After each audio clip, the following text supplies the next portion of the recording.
Je m'appelle Guillaume et je suis business developer. Business developer, pour moi, c'est développer le business, comme son nom l'indique, et aller chercher des nouveaux clients afin de gagner des points de croissance.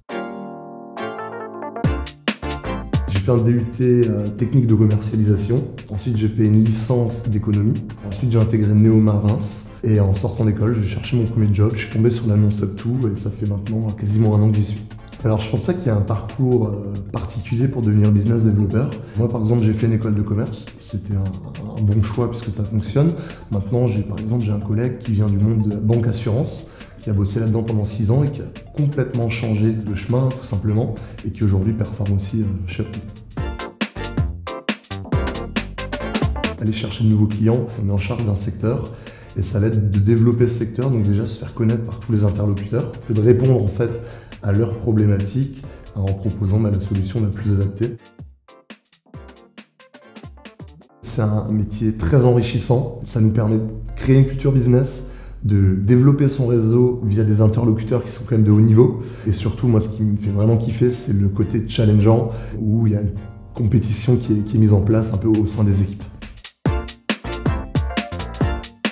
Ce qui est bien dans le métier de business developer, c'est qu'on aime travailler avec beaucoup de personnes différentes. Donc déjà, la typologie de clients est assez vaste. Et ensuite, en interne, on travaille beaucoup avec les services support, donc que ce soit le market, l'IT, la comptabilité. Le bon business developer doit, je pense, être très adaptable, puisqu'on va vraiment s'adapter à différents interlocuteurs, différents secteurs d'activité. Il doit aussi avoir cette capacité, peut-être cette vivacité d'esprit pour créer du lien rapidement et marquer des points auprès des interlocuteurs pour qui la prospection notamment reste un frein ou une contrainte. C'est quelque chose qui est génial dans le métier de business developer, c'est qu'il n'y a pas de journée type. Mais globalement, il y aura forcément une partie de prospection afin de prendre des rendez-vous. Ensuite, il faut faire ces rendez-vous. Tu rédiges ensuite tes propositions commerciales. Et ensuite, tu vas avoir ce qu'on appelle chez nous un R2, tout l'aspect négociation et closing du deal. Et puis derrière, il y a aussi un gros travail de suivi des clients existants. C'est la persévérance, je pense, et la résilience. Tous les mois, cet objectif repart de zéro. Et même si on a fait un super mois le mois d'avant, on est tous logés à la même enseigne. Il va de nouveau falloir fournir des efforts pour réussir. Je dirais être impatient, c'est quelque chose qui prend du temps, surtout quand on arrive sur un nouveau secteur ou un secteur qui a été très peu travaillé, il faut être patient. On utilise forcément un CRM qui va nous permettre de gérer notre parc client. Pour le coup, on utilise HubSpot chez nous. Ensuite, on a un outil que nos développeurs ont créé qui s'appelle Climber, un genre de Facebook interne où on peut voir les réussites de chacun, les informations générales, etc. Et puis, surtout le téléphone. La veille, effectivement, dans le métier de business developer, c'est super important.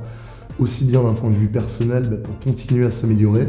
C'est quelque chose qui est beaucoup mis en avant chez Up2, puisqu'on a des ateliers qu'on appelle chez nous des Learn, où des commerciaux un peu plus expérimentés vont échanger leurs bonnes practices. Et ensuite, il y a aussi la veille par rapport à son secteur, soit d'activité, soit secteur géographique. Et cette veille, on va la faire via les réseaux sociaux essentiellement. On sait que pour un junior qui sort d'école, ça va être environ 35 000 € brut par an.